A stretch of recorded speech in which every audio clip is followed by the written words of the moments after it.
Northampton Skating Association wanted to skate from Northampton to Peterborough, all along the Nen Valley. So they started off at 7 in the morning, but by 4 o'clock in the afternoon had only reached Wansford because of the lack of light. It does mention that there was good stretches of ice around Ringstead and Deptford, and courses were set up for skate racing. We also know that around 1890, a shoemaker, William Muirhead, rented the cotton mill house and land for pleasure boating and activities like tea parties and fishing and boat hire. There were even 2 swings installed for the children, but tea parties were all the rage at the time. And at any local event, there was a tea party. I suppose a bit like a modern-day barbecue now. William would have been making and repairing shoes in the week along with his wife, but when the weekend came, his talent for organising group activities came into force. And this lasted around 12 years until William Muirhead put his business up for rent in 1912. We know this as adverts went into the local paper. It seemed his business was falling flat. Charles Wicksteed's new pleasure park in Kettering could have something to do with that. So thanks, Charles. The cotton mill was still being rented out to families until it was taken down around 1937. It's been said that cotton mill machinery such as the Hollander, the printing machine, was taken out and put in an auction by at least 1920, leaving just the shell of the mill. So 1937, anyway, saw new locks being built up and down the River Nen. The mill needed to be removed to install the new sluice lock. So that only left my mill, Willywatt, as the village mill. And in 1897, it was bought by William Dodson, a baker from Addington. He worked hard to make a good life for his family, and in the 1911 census, it shows his occupation as a miller. Didn't do it on his own though. He had young Frank Hart to help him, until 1936, when milling here ceased. As I stand here on the bridge, thinking of days gone by, when this old mill was on its knees, and wondering what the future would bring for the old place, along comes the Dodson family, who through trials and errors and many schemes have brought the old place back to life. It looks better now than I've ever seen it. And now it's time for me to go, but I'll be back to check in 100 years' time. And this is the future. No longer grinding corn for flour, instead serving scrumptious scones and cakes for afternoon tea.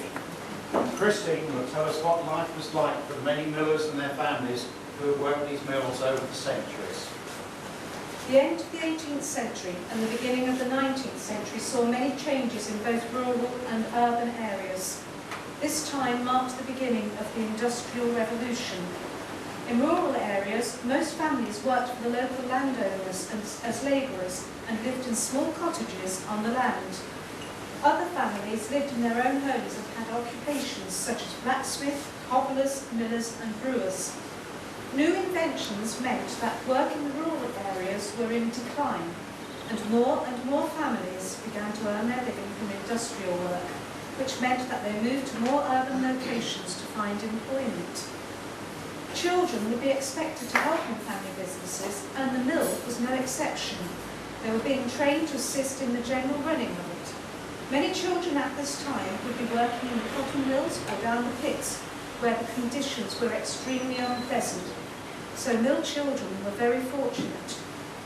Very few children would be able to attend school, and those that did meant that they had a better future, often being trained as an apprentice in order to continue with the family business.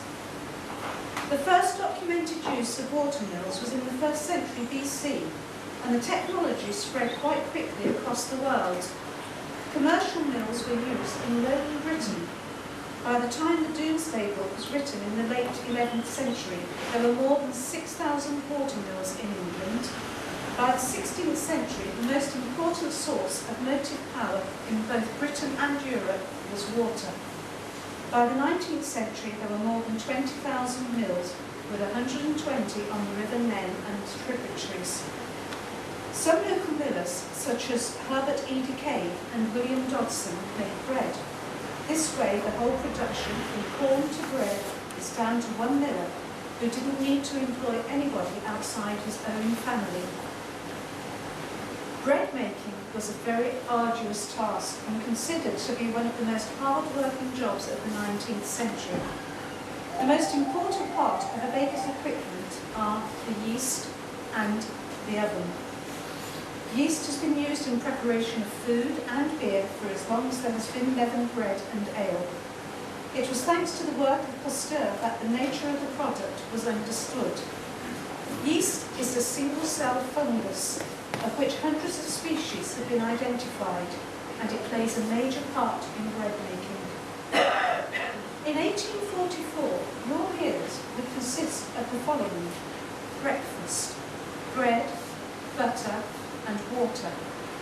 Dinner, bread, potato, and if you're lucky, any meat, but usually the man would eat the meat. Supper, bare bread, cheese, and a drink.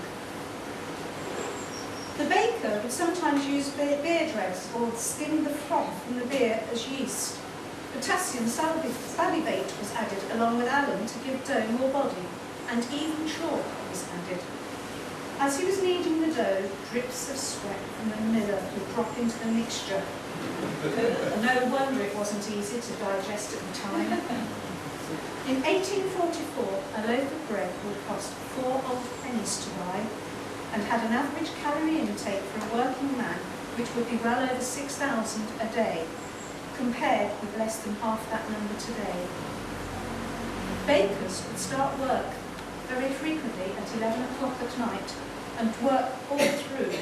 Making the bread could take between 8 to 9 hours, and many of them would sleep in the bakery. Women actually did most of the work. The man would be responsible for stoking up the oven and see to its upkeep. We know of 3 bakers apart in Ringstead at the latter end of the 19th century, and this doesn't include the millers.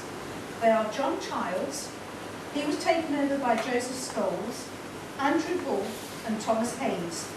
Thomas Haynes went bankrupt just before the turn of the new century. Their shops were in the high street within a minute's walk from each other. After Thomas Haynes had gone out of business, a baker's shop opened opposite the new post office. It's a fish and chip shop today, but I suspect many of us can remember it when it was the Co-op Bakers. It wasn't unusual to have 2 or 3 bakers competing for trade in the village, and bakers from surrounding villages would come also to increase their trade. Henry Peach, a baker in Denford, was delivering to Ringstead in 1882, and a baker from Great Addington would visit on his bike. Bakers were greedy, and it was well known that they would fix their scales, fooling the customer into thinking they were getting the correct weight, when they may have been receiving about 10% less. Records of court appearances show that several of them were fined for unjust flour and bread scales. Some of these were, in 1870, Thomas Haynes, who was a Ringstead baker in the High Street; 1878, Andrew Bull, 58 Sivers Road; 1882, John Childs, High Street; 1890, Joseph Scholes, who had the Baker Bakehouse in High Street; and 1895, Alec Nanning, who was a visiting Denford baker. Thank you, Christine, for enlightening us as to what life work was like for those hard-working millers. We think we invented recycling on a grand scale, but the Victorians were far more ruthless and industrious about recycling. So perhaps we can learn a thing or two from their ways. Helen is going to give us just a little glimpse into one aspect of how the Victorians put thrift first. Thrift was something that everyone practiced. Waste was seen as being sinful. It was a practical necessity to reuse as much as possible, because an ordinary man's wage barely covered rent and food. Everything that could be reused was recycled, to the extent that people would leave their clothes to grateful relatives in their will. Today, historians find it difficult to track down ordinary Victorian clothes, because most of them were remodelled, made into clothes for children, and then ultimately they would become rags, so the clothes just completely disappeared. Even their dust was highly valued. Dustmen would collect the household dust on a weekly basis and take it to dust yards to be sorted. Woe betide any householder who didn't tip the dustman.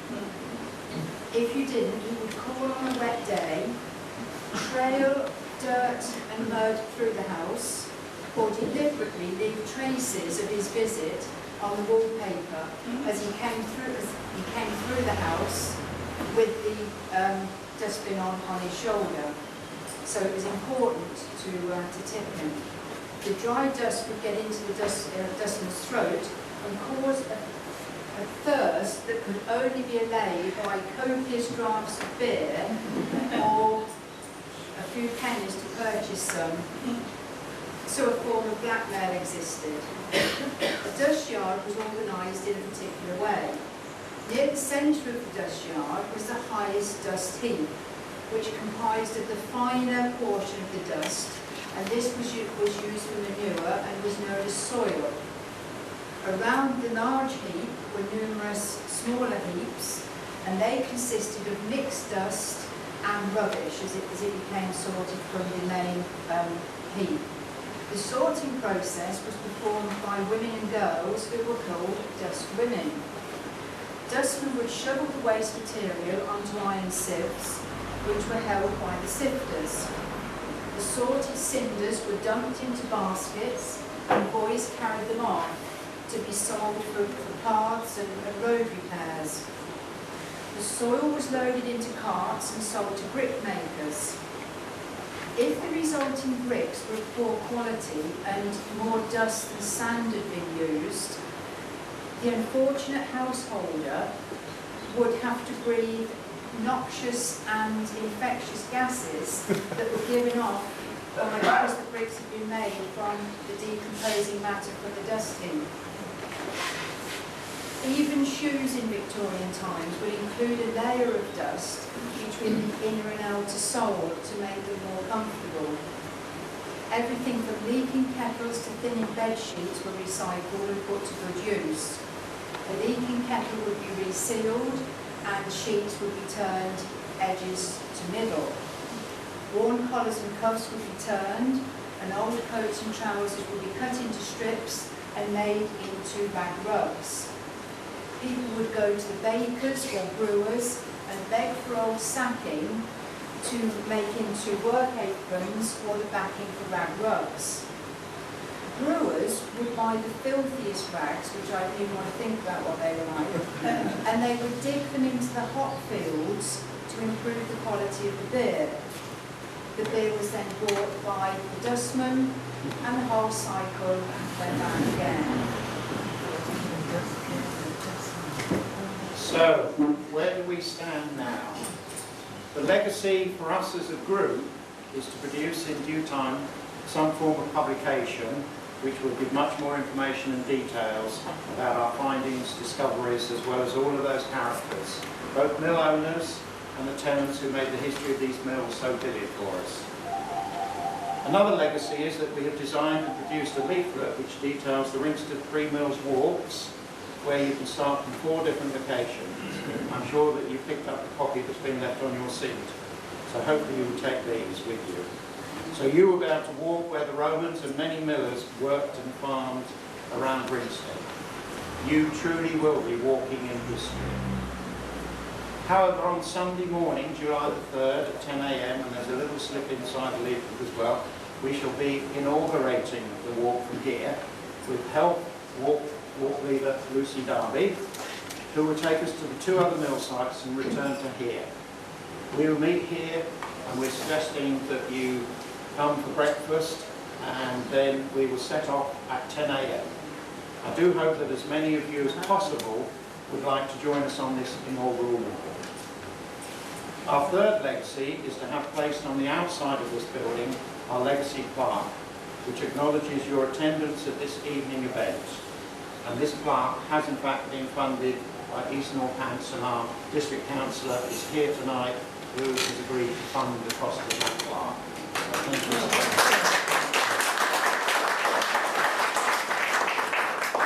We hope to officially attach the plaque to the mill on Sunday, July 3rd.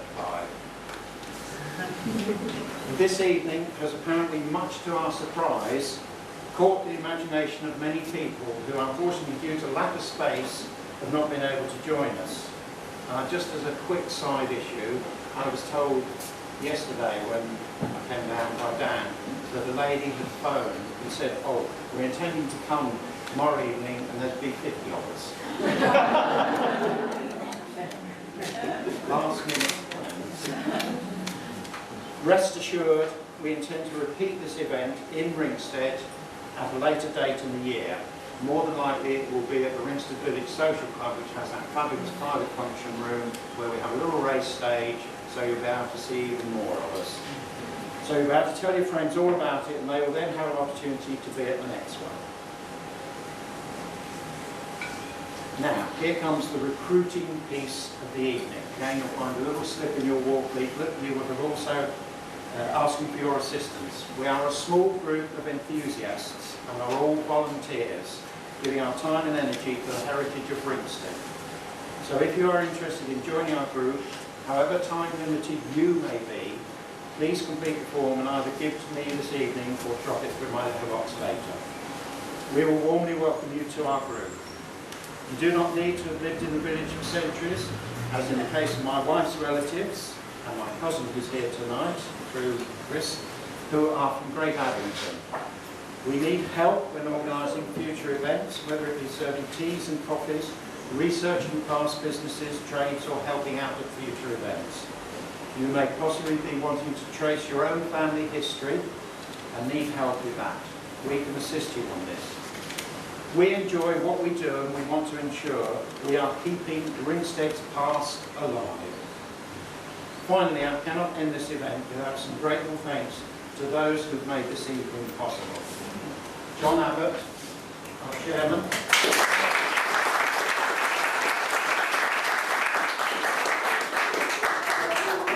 Who is the mainstay researcher as well as webmaster for the heritage site, and what a great job he does of that. And also fronting the combined Ringstead Rawns and Stanick Heritage Facebook page. Helen Eyre, our treasurer, and for being our hard-working bargee for the evening. I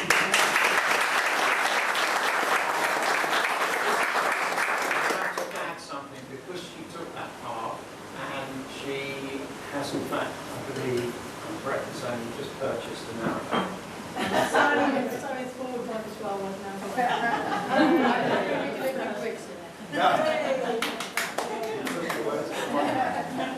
Janice Morris, our secretary and Shuttleworth expert.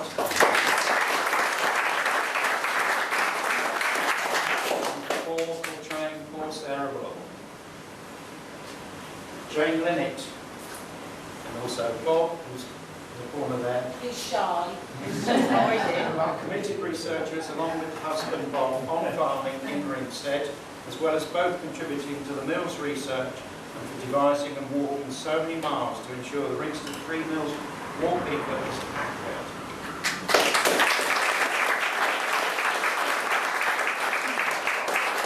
And of course, not forgetting Jane's characters, Mary Ivans and others, which she played this evening.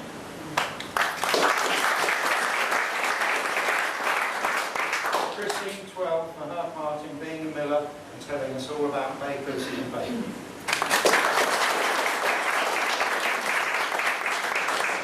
And I have to say, an escapee, Helen Norman from Earthling Borough Historical Society, who spoke about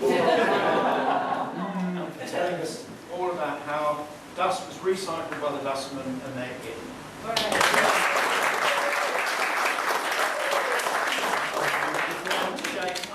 To Lucy Darby, as our newest member of the group, who for valiantly stepping in at short notice to play Jane Austen and was word perfect.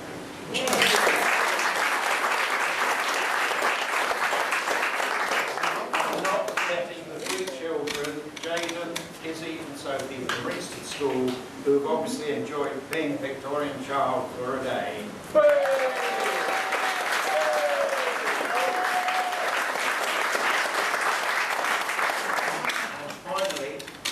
Gill from Stannick Lakes Trading Places, but without whom we would not be standing here tonight. As a sincere token of our appreciation, we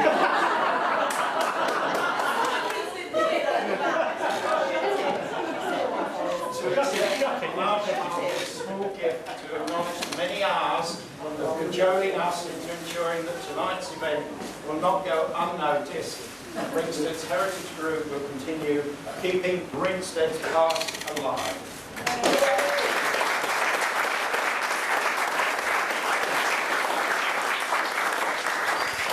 Finally, it's your opportunity to mill around, shake the And I have to say, we've been Heritage Lottery funded tonight, but we will continue. We need funds. There's 2 donation boxes on the counter. We appreciate it. Thank you very much.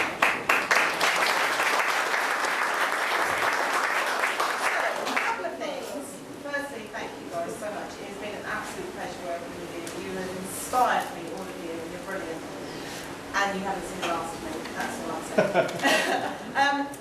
I think he should have questions and answers, because there was a man, where is he? I've lost him. It was like reading something on a board as he came in and said, well, that's not true. So I think he has the right to come back and say something. The other thing I want to say is that Dan isn't chucking us out straight away. So if you want to mill, if you want to mill around, have another drink. We've also got some sandwiches in the other room which are for you. So please eat them, otherwise Sue will find them on her desk tomorrow along with the jellied eels. So yes, brilliant. You guys, I have been inspired by your village so much since working with these guys. You've got something special here, and as Roger said, don't let it go, you know, just you've got to work together to keep the history of this village, alive. And from a Trading Places, which is based at Stannick Lakes point of view, thank you so much for coming tonight. Brilliant.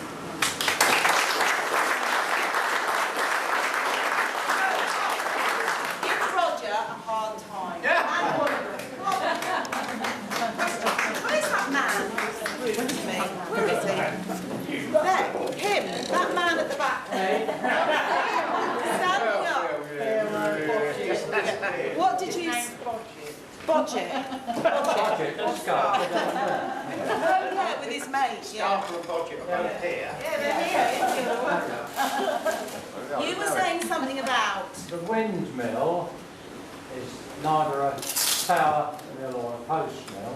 It's a combination of both, and it's known as a smock mill. So if you look at the base underneath, it's like a farm worker's smock.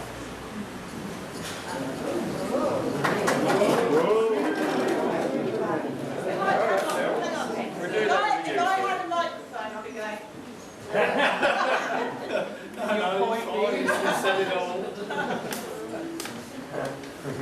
Okay, we won't put anyone in the spot, particularly John. So, please, we might push some chairs around, relax, go and have a sandwich. Oh, here we have a question. Andy's standing up. Andy's standing up, which is good. It's William. I'm James Dawson.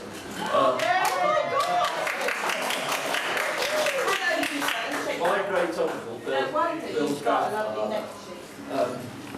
ran this mill, and I just want to add a personal touch that from Dodson side, but on my mother's side, I'm from a family called Millers. So I'm associated with Millers on both sides. And my thumb is a funny shape. The nail of my thumb is broader than it's high. And it's known apparently as a miller's thumb. You're talking about fraud. Apparently successful millers have big thumbs, because when somebody brought corn to the mill, it was measured out with a measure that was a round bowl with a handle. So you scooped out the corn, counted how many measures it was, you ground it, and then you gave it back to the person as flour. But a successful miller, when he was giving the scoops back, that had his thumb inside. So the bigger your thumb, the more you got. So I'm a product of a long line of successful millers.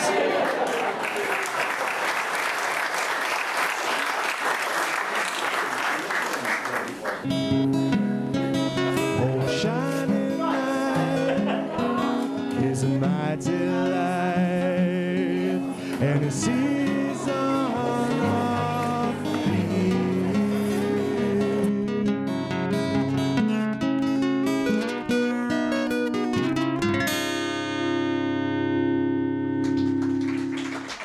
Thank you very much.